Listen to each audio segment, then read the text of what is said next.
Halo semua, selamat malam minggu. Selamat malam minggu ya buat yang punya pacar nih. Buat yang punya pacar selamat malam minggu. Nah, buat yang nggak belum bukan ini ya, bukan yang nggak punya pacar tapi yang belum punya ya. Buat yang belum punya pacar ya mending kalian nonton video gua lah. Nonton video ini. Nah, aku mau bahas satu hal ya. Aku mau bahas satu hal tentang perjalanan luar angkasa gitu. Ada dari yang aku lihat ya kayak meme-meme di IG Science gitu ya, di ekspornya aku di IG Science, bahkan banyak juga orang yang repost gitu, yang reposting, bahkan yang nanya juga ke aku ada. Katanya gini,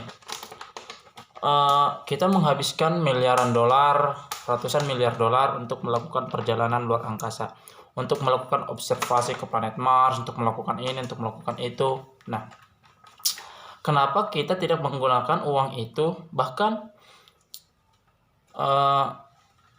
kenapa kita tidak menggunakan uang itu untuk hal-hal yang lebih bermanfaat gitu buat bumi, yang lebih bermanfaat gitu buat bumi. Nah, mungkin biayanya nggak sebesar itu, biayanya nggak akan sebesar itu kayak penanaman pohon kembali, ini tuh dan segala macam lah.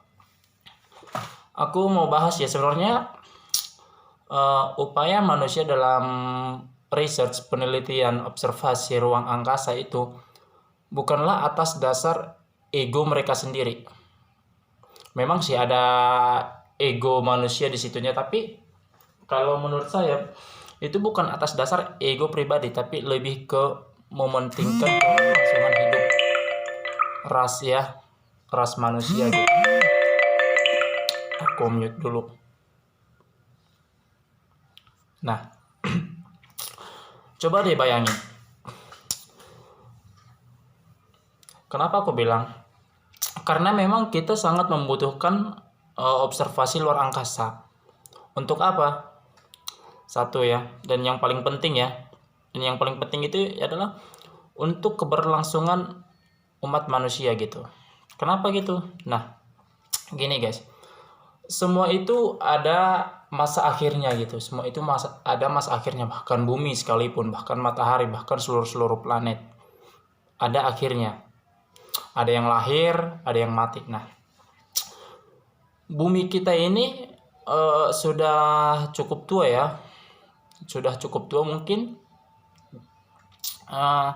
tidak akan mampu lagi untuk ditempati gitu, tidak layak lagi untuk ditempati. Terlebih lagi bukan masalah bumi yang semakin tua, tapi terlebih lagi ancaman dari luar seperti meteor ini, pasti itu semua akan terjadi, cepat atau lambat akan terjadi. Nah, masalahnya meteor ini bakalan menghantam bumi, bakalan menyerang bumi ya. Dan itu semua itu tidak bisa diprediksi gitu, kapan meteornya datang, kapan ininya. Kenapa? Karena memang ruang angkasa itu penuh dengan hal-hal yang misteri, hal-hal yang tak terduga. Bisa aja tiba-tiba ada meteor. Coba bayangin, dari ratusan banyak meteor di ruang angkasa ya, gak mungkin kan para ilmuwan mantau tuh meteor satu-satu pergerakannya. Gak mungkin banget. Bahkan ada miliaran meteor. Gak mungkin banget kan para ilmuwan mantauin mereka gerak-geriknya gimana. Gak mungkin banget. Nah, untuk menghindari itu makanya kita melakukan penelitian ruang angkasa untuk upaya pencarian planet baru dan sebagainya. Untuk apa semuanya? Ya untuk keberlangsungan umat manusia. Nah, terus kenapa sih kita nggak perbaikin bumi aja dulu? Mungkin ruang angkasanya ntar deh kalau buminya udah baik, kan penelitian ruang angkasa bisa dilanjutin ntar kan toh nggak nggak urgent banget gitu. Nah, di sini aku mau jelasin ya. Gini, ini pendapat aku aja sih. Di dunia sekarang ya, penerbangan ruang angkasa pertama kali itu dilakukan oleh Uni Soviet. Nah, dilakukan oleh Uni Soviet ya. Tahun berapa ya? Pokoknya sekitar 50 atau 50 tahun ke bawah lah. dilakukan oleh Uni Soviet yang sekarang disebutnya Rusia ya. Pertama kali dilakukan. Nah, setelah beberapa puluh tahun belum ada teknologi yang sangat cepat gitu. Jadi teknologi ruang angkasa itu belum berkembang dengan pesat. Beda misalnya kayak handphone dulu 10 tahun kemarin aja kita ini belum pakai yang layar sentuh loh. 10 tahun kemarin. Tapi setelah 10 tahun kemudian bahkan kamera handphone pun udah sangat bagus. Nah, itu dia. Perkembangan teknologi ruang angkasa itu memang benar-benar kalau menurut saya itu cukup lambat. Nah, makanya para ilmuwan itu mencoba untuk mempercepat terus teknologi terbaru gitu untuk penelitian ruang angkasa gitu. Nah, salah satu yang mendasari itu ya, karena perkembangan teknologi ruang angkasa itu lambat. Nah, kedua, kalau menurut aku ya, perkembangan teknologi untuk ramah lingkungan itu semakin cepat gitu. Semakin banyak juga perusahaan-perusahaan yang sadar itu akan teknologi ramah lingkungan. Jadi yang secara ini juga bakal mempengaruhi bumi kan, karena polusi semakin berkurang gitu. Dampak baik juga buat bumi. Seperti Tesla yang sudah memproduksi mobil listrik, terus sudah mulai banyak juga perusahaan-perusahaan yang melakukan kayak bioenergi, energi listrik. Bahkan udah banyak negara itu menggunakan pembangkit listriknya itu dari nuklir gitu, fusi nuklir. Kayak Jepang, Uni Emirat Arab, Amerika, kebanyakan sih negara Eropa. Negara-negara maju itu sudah banyak melakukan pembangkit listriknya itu dari tenaga nuklir gitu, yang mana itu lebih ramah lingkungan. Nah, jadi kalau menurut saya memang kita biar aja dulu fokus di bagian ininya, karena memang untuk penelitian ruang angkasa itu memang kita sangat butuh. Karena ini bukan atas dasar ego para ilmuwan doang pengen meneliti enggak, tapi untuk keberlangsungan umat manusia juga gitu kalau menurut saya sih. Untuk keberlangsungan umat manusia. Nah, terus kenapa sih aku bilang gini ya, sangat lambat, dan kenapa sih perjalanan ruang angkasa itu harus secepat-cepatnya, harus lebih inovatif lagi penemuan itu. Kenapa? Sekarang gini, jarak dari satu planet ke planet lain itu ya sangat jauh gitu, sangat jauh. Yang mana jarak kita dengan bintang terdekat kita aja ya, bintang terdekat sesama tetangga kita juga di galaksi Bima Sakti, bintang terdekat itu berjarak 4,2 tahun cahaya gitu. Nah, buat kalian yang nggak tahu 4,2 tahun cahaya itu berapa, jadi kecepatan cahaya itu 1 detiknya adalah 300.000 km.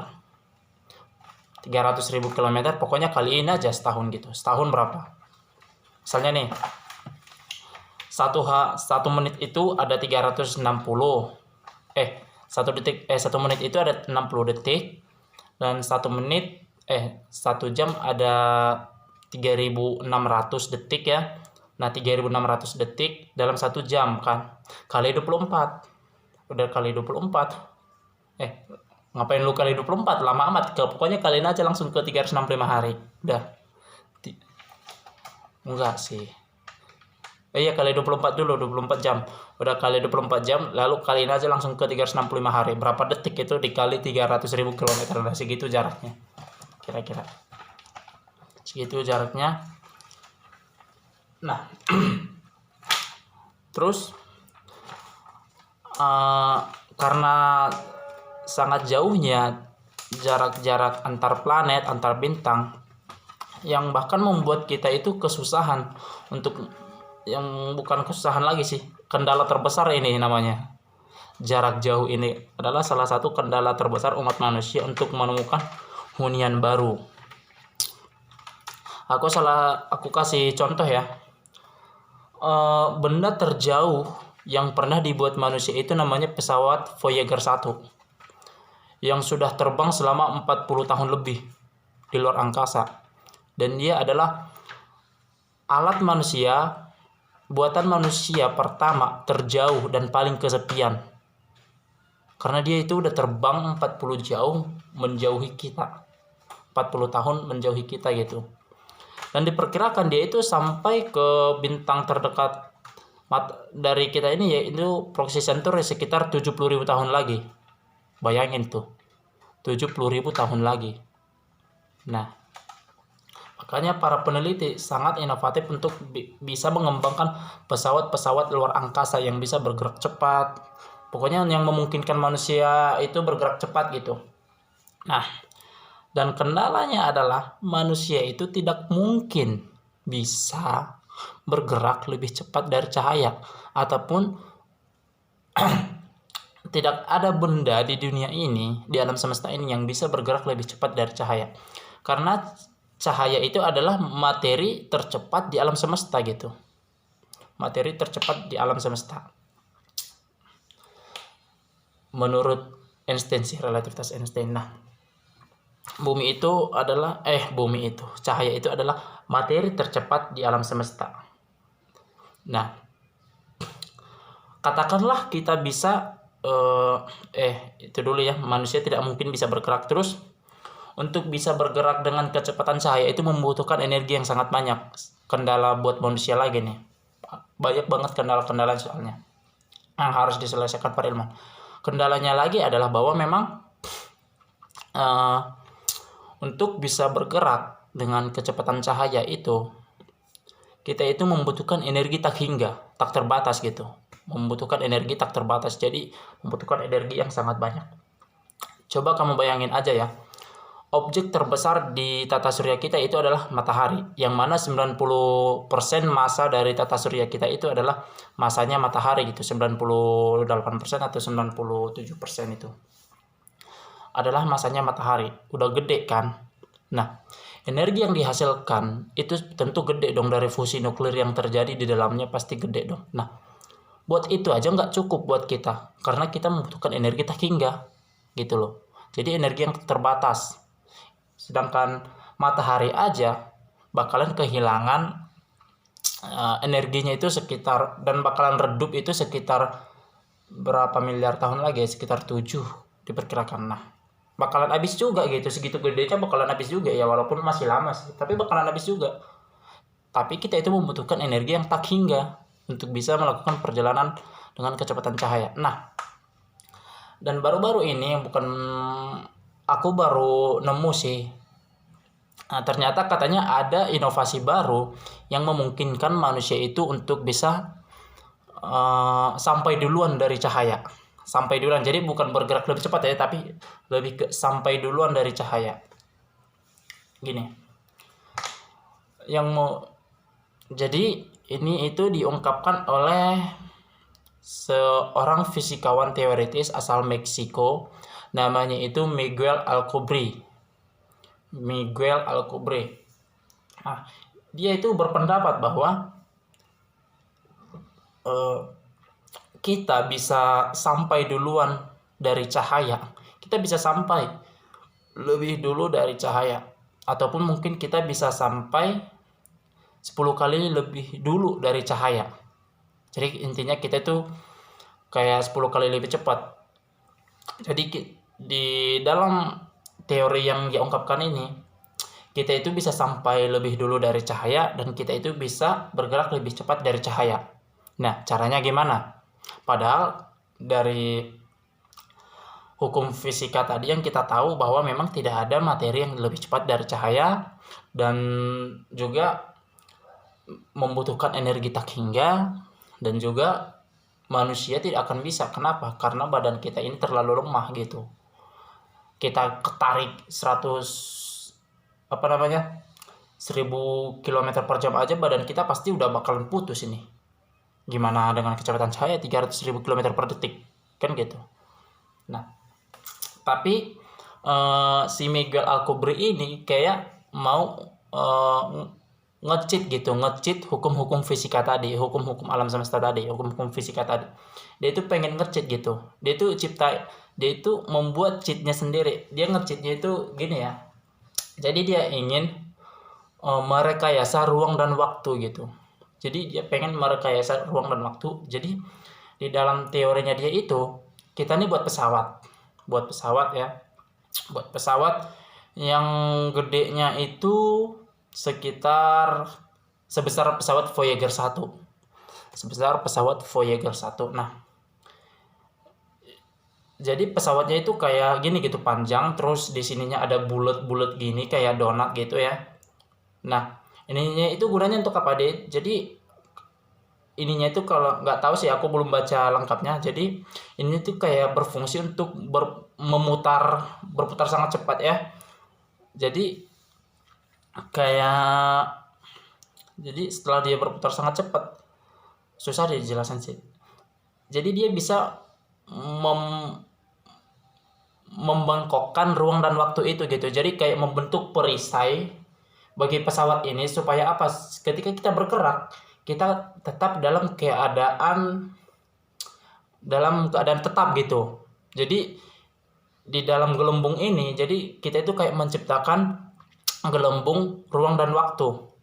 Jadi ini pesawat kita ini ada di dalam gelembung ruang dan waktu itu. Nah, jadi kita itu kayak membengkokkan, memanipulasi ruang dan waktu tadi. Nah, jadi kayak membentuk gimana ya? Jadi kita menarik ruang dan waktu yang ada di depan gitu ya, dan menarik juga yang di belakang gitu. Jadi yang di belakang ini untuk mendorong kita. Jadi konsepnya itu kayak ada pendorong gitu, kita didorong sama ruang dan waktu yang kita manipulasi gitu. Nah, kenapa dibilang bisa sampai lebih cepat? Karena memang kan gini, kita udah tarik dia ke sini, terus kita tinggal jalan aja gitu, tinggal masuk. Nah, makanya ada gelembung ini tadi supaya kita tidak tidak ini ya. Jadi keadaan kita itu tetap gitu. Ngerti gak sih? Jadi keadaan kita itu tetap sehingga tidak terpengaruh oleh ruang dan waktu yang terjadi di luar. Seperti dorongan yang ini, yang dari belakang, gitulah. Pokoknya itu supaya kita tidak terkena efek dari manipulasi ruang dan waktu itu. Pada intinya sih itu, supaya tidak terjadi. Nah, cukup menarik sih ya, mungkin segitu dulu pembahasanku kali ini. Yaitu memang dan NASA juga sedang menggelontorkan dana besar-besaran untuk membuat proyek ini jadi nyata gitu. Si Miguel Alcubierre ini nggak tahu sekitar 2030 atau 2000 berapa, nggak tahu. NASA akan mencoba karena memang secara teoritis ini bisa gitu, cuman kan secara praktiknya kita belum tahu.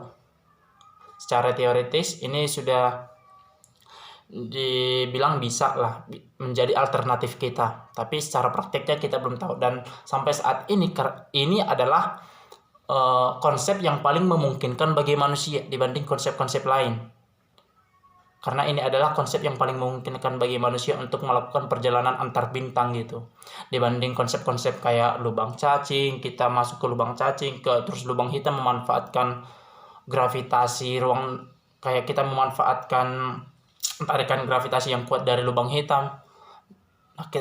Tapi kan masalahnya kita nggak bisa gitu menahan itu semua, menahan gravitasi dari lubang hitam itu tadi, karena memang tarikannya sangat kuat. Bahkan cahaya aja nggak bisa lepas gitu, terperangkap. Cahaya aja yang begitu cepat ditangkap sama si lubang hitam, nggak bisa lepas. Gimana kita manusia ya pasti bakal hancur, gepeng, bukan lebih dari gepeng lagi sih. Mungkin kita bakal hancur sekecil, mungkin sekecil bakteri, lebih kecil dari itu lagi. Mungkin kita akan terpecah menjadi atom-atom nih. Jadi badan kita ini akan terpecah-pecah jadi atom-atom. Mungkin sih. Itu kemungkinannya aja sih. Karena memang banyak teori-teori itu yang belum bisa, dan yang paling memungkinkan itu kayaknya ini adalah konsepnya si Miguel Alcubierre. Nah, itu aja sih singkat dari gua. Terima kasih buat yang udah nonton, walaupun penjelasan gua rada ribet ya. Maklum lah, belum belajar public speaking soalnya. Thank you.